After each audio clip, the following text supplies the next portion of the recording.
Throughout our lives, we've been told the same story about the 19th century. It was the age of steam, coal, and the Great Industrial Revolution. A time when humanity, finally emerging from the stagnation of previous centuries, seemed to have relearned how to build massive, magnificent structures, lay down railways, and fill the world with new technologies.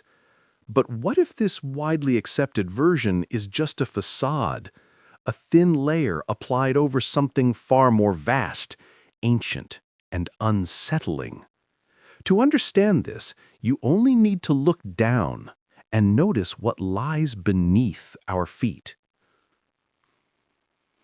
If you walk the old streets of Moscow, St. Petersburg, Paris, New York, or Istanbul, you inevitably encounter the same architectural puzzle: buildings whose lower floors are completely or partially buried under the ground. Windows that by all logic should have been at street level are now basement openings. Doors, once welcoming people inside, now lead to deep, dark pits, like entrances to caves. Sometimes it feels as if entire buildings have sunk, disappearing into the soil by 2 or 3 meters. Official science offers a simple and seemingly logical explanation: the cultural layer, or unnatural street rise. Supposedly, centuries of urban life, constant accumulation of waste, road debris, and ashes from stoves gradually, slowly, and inevitably raised the ground level. But this explanation falls apart the moment you look closely, without being fooled by first impressions. How could a cultural layer evenly, perfectly bury the first floors of cities across the globe, in Europe, America, and Asia? Why do we see buried buildings even where there are no heavily trafficked roads, or in cities founded relatively recently, with no time to accumulate such a layer of deposits? The real undeniable evidence lies in 19th century photographs and engravings. Often we don't see workers laying foundations or plinths. We see people performing heavy labor, digging out walls and clearing first floors. They're not placing bricks for a new base. They are removing meters of compacted soil to free existing, often perfectly preserved, window openings and arches. This is not construction. This is large-scale excavation. This phenomenon is far too global and too uniform to be the result of ordinary urban issues or the slow accumulation of waste at scattered locations around the planet.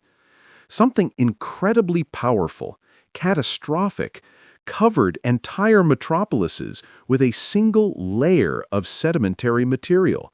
The only hypothesis that can explain such a scenario is the mud flood hypothesis.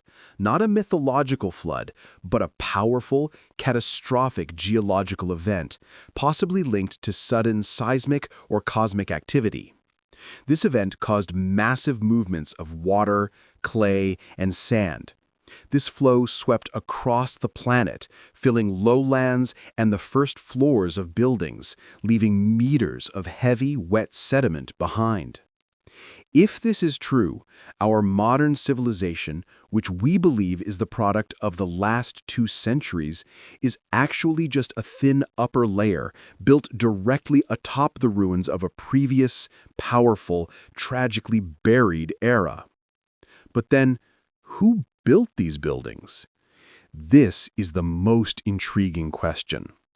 If we assume the catastrophe really occurred, then the monumental structures we mistakenly attribute to the 19th century industrial boom are not new constructions, but miraculously preserved fragments or hastily uncovered remnants of that very lost civilization. Look closely at buildings officially dated to the mid or late 19th century. Majestic train stations, town halls of astonishing scale, grand museums, and libraries. These structures are executed in classicism or neo-Renaissance styles, with perfect geometry, enormous columns, arches, and precisely fitted multi-ton stone blocks. We are talking about a time when industrialization was just beginning in most European and American countries. Could builders of that era, relying on horsepower, primitive winches, and essentially manual labor, erect such perfect colossal stone masterpieces? Not just one or two, but thousands across dozens of countries almost simultaneously. The question becomes even sharper when we look for traces of their work. Where are the decades-long quarries? Where are the records of extracting enormous amounts of granite, marble, or sandstone? Where are the thousands of drawings, project documents, and engineering calculations detailing how to lift these multi-ton blocks dozens of meters into the air? Where is the evidence of massive, specially trained crews and complex construction machines, by the standards of the time, that should have worked for decades to complete these projects? How is it that archives often contain almost no information about the actual construction process, aside from a brief record of start and end dates? Official construction timelines for such complex projects like the Kazan Cathedral or World Exhibition buildings are astonishingly short, just 5 to 10 years. For comparison, modern projects, even using the most advanced machinery, take decades. The speed of constructing entire city blocks in the 19th century, supposedly from scratch, seems impossible. It suggests one thing. Perhaps they weren't truly building, but restoring or clearing. They weren't creating civilization, they were inhabiting and reclaiming an already existing, though damaged, infrastructure, miraculously surviving a global catastrophe.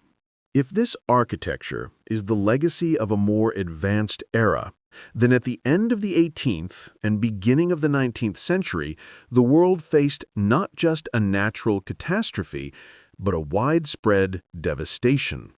And this brings us to the most troubling and urgent question. What happened to the population that built all of this and lived within it? So, we've established that many monumental 19th century structures are likely excavated ruins rather than new constructions. This implies that some global force destroyed a civilization, not merely buried it. But where did the people capable of creating such advanced architecture go? This question leads us straight to the most disturbing archival evidence. In old newspapers from the early 19th century, we can find notes that, in light of our hypothesis, read in a completely new way. For example, we came across an article in the Alexandrian Gazette from 1816. This short but shocking note mentions nothing about victories or discoveries. It focuses on a strange, sudden, and massive devastation that had overtaken Rome. Reading the text, a sense of unease is inevitable. Within a period of just 22 years, Rome, according to these reports, lost a third of its population. And the cause? Not war or epidemic, but a so-called malignant atmosphere. Empty palaces, mentioned earlier, became shelters for shepherds, and majestic ruins of antiquity were used to graze livestock. This description of Rome, which, according to official history, should have been a center of the European Renaissance, reads like a post-war or post-apocalyptic landscape. What exactly was this malignant atmosphere? And why did it cause such a sudden and massive population decline? Even more critical details appear in the same article. It mentions that the Vatican was already in ruin by 1813. This directly contradicts official chronology, which claims the Vatican reached its current form and status much later. Such anachronisms in old documents are a strong indicator that the history we've been told may have been seriously edited or even falsified. Even the use of the word Tartarus in connection with Roman ruins and devastation sounds like an echo of a larger historical drama deliberately erased from memory.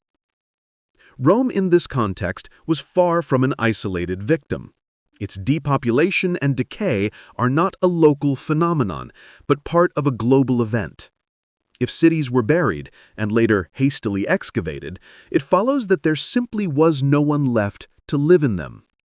This brings us to the next, equally unsettling piece of evidence: visual documentation captured by early photographers. Looking at the earliest photographs of Paris, London, New York, or Moscow, taken in the mid-19th century, they are striking in their eerie, absolute emptiness. Streets that today are crowded with traffic and people appear in these images as if lifted straight from a disaster film. Missing are not only pedestrians, but also carriages, horses, carts, and street vendors. Everything that would constitute the natural bustle of an active city center. Official explanations point to long exposure times. Allegedly, the exposure lasted so long that all moving objects simply vanished from the image. Yet this reasoning does not hold up. Even with long exposure, there should be at least blurred traces, the faint outlines of pedestrians, or, importantly, clear outlines of stationary objects. Where are all the parked wagons, barrels, street lamps which stood unmoving, and vendors waiting for customers? The emptiness is absolute. It testifies not to technical shortcomings, but to the reality of that time, a world after catastrophe, a world where the population had shrunk to a critical minimum. This is corroborated by artists' depictions. From the 15th to the 18th centuries, painting and engraving abound with images of ruins, desolate landscapes, colossal ancient structures overtaken by nature. Artists like Piranesi, Robert, and Friedrich were not merely creating romantic antiquity. They may have been portraying what they actually saw, a world covered in ruins, just beginning to be reclaimed and cleared.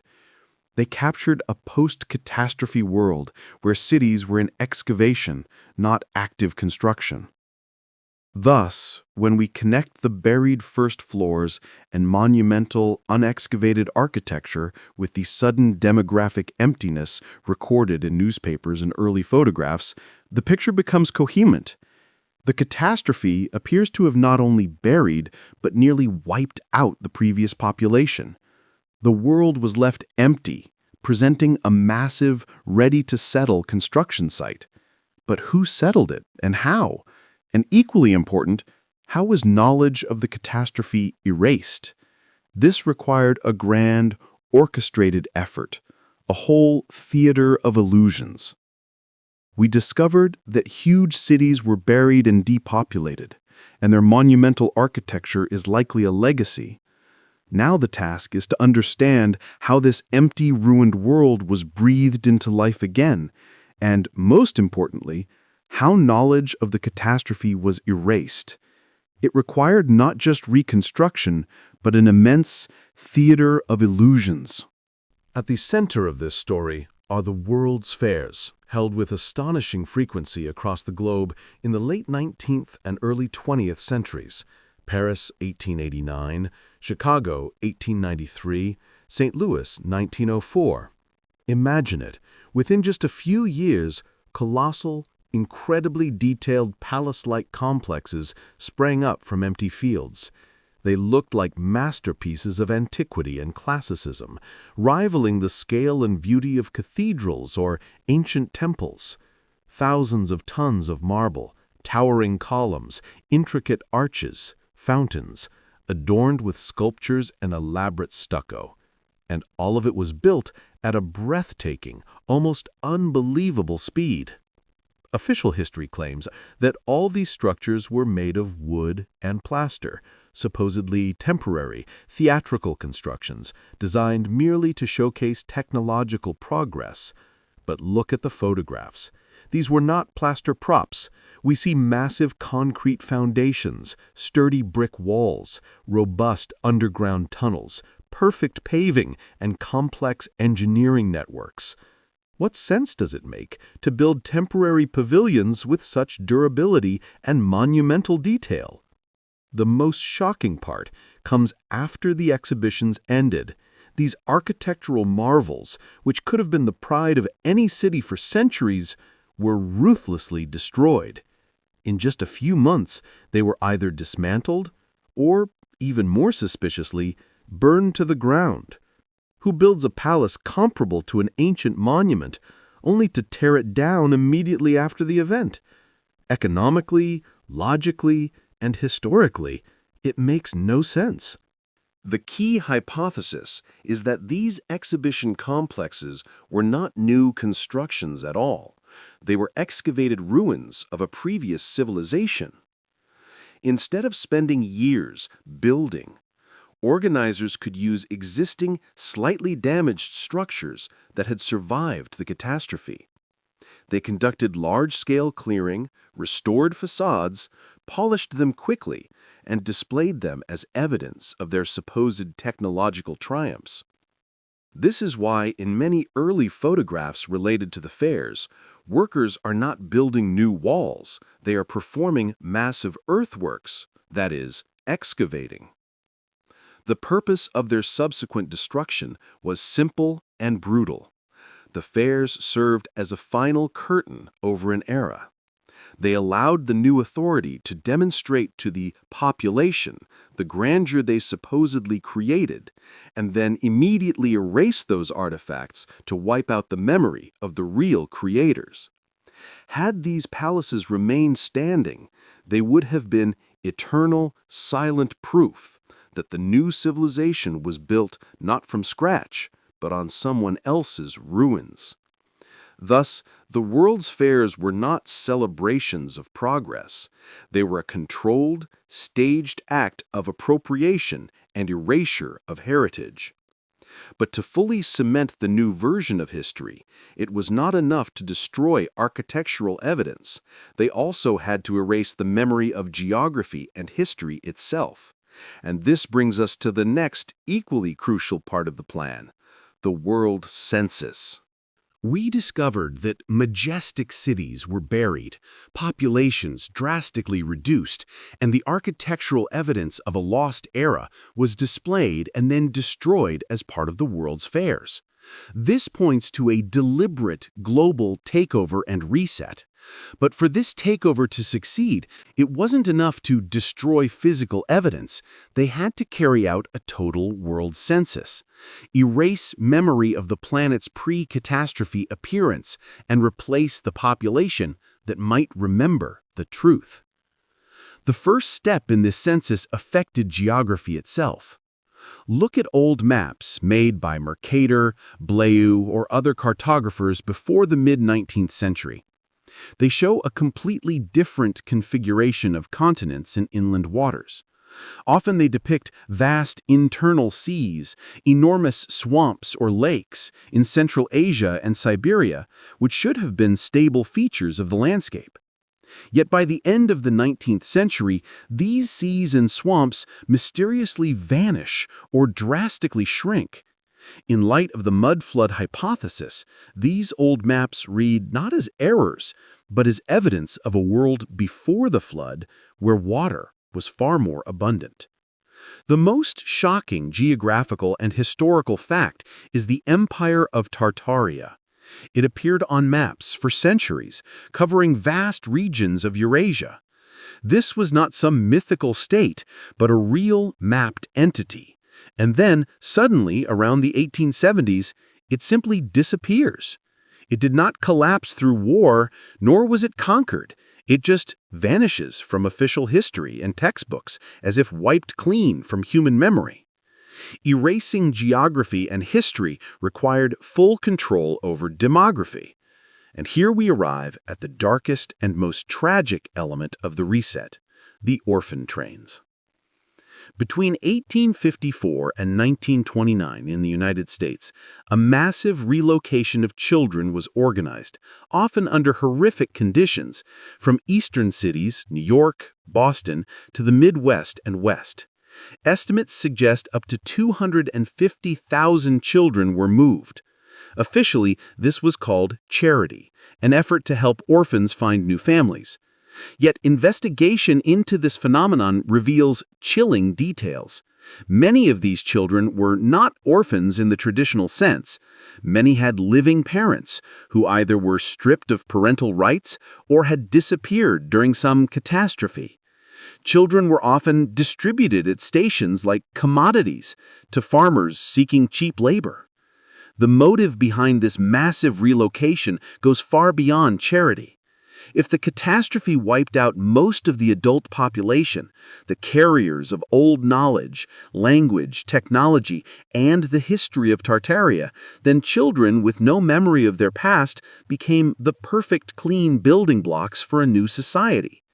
Separated from their roots, they were easily assimilated into the new imposed official culture and history. This was not merely an act of charity. It was a demographic purge aimed at creating a new, memoryless society.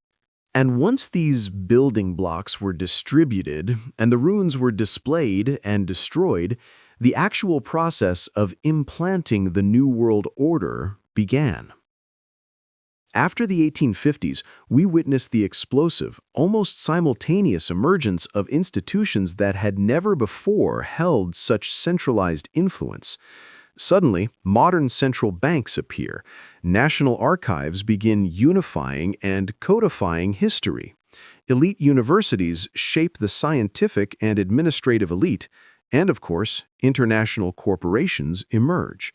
All of this arises almost at once, as if according to a single pre-written plan.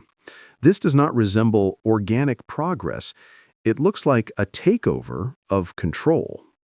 During this same period, an architectural gap occurs. The monumentality, harmony, and perfect geometry that characterized the early 19th century give way to functional, often uninspired brick and concrete buildings.